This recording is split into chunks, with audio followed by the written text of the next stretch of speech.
All right, well, the fast is certainly approaching us.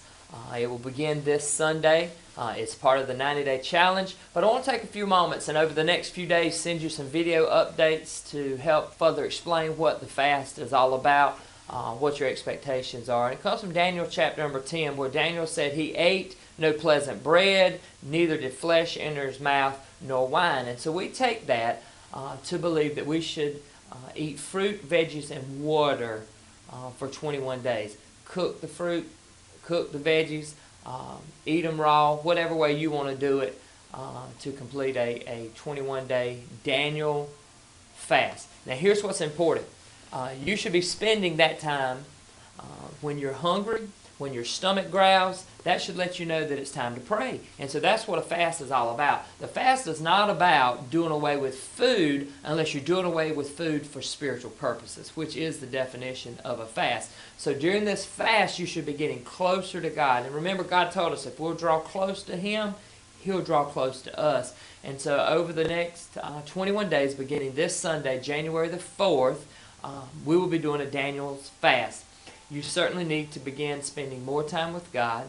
Instead of eating, we're going to push back from the table and we're going to spend more time with God. But here's what's important. You need to create, and on today's attachment, you should have gotten, with this email, you should have gotten what we call a hit list. It's basically a prayer list. We've added some slots for you to add some things that you're seeking God for, some things that are near and dear to your heart that you're asking God to do on this 21-day fast. I could line this room with people who's fasted with us over the last 10 years. This makes the 10th year that my family has called a corporate fast and has fasted with many people during this time. And so create your list. Number one, we're going to ask you to pray for some things. Join us in praying for some things as a church.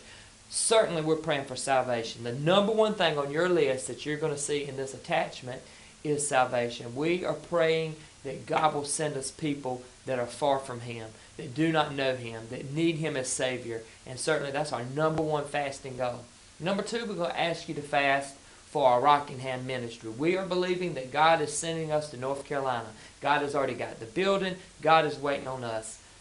We need $65,000 in order to upgrade this building and move into this building and begin reaching people. So we're asking you to join us in praying for salvations. We're asking you to link with us on this fast and join us in praying for the Rockingham ministry. And then the next couple of lines, you add what you would like to be praying for.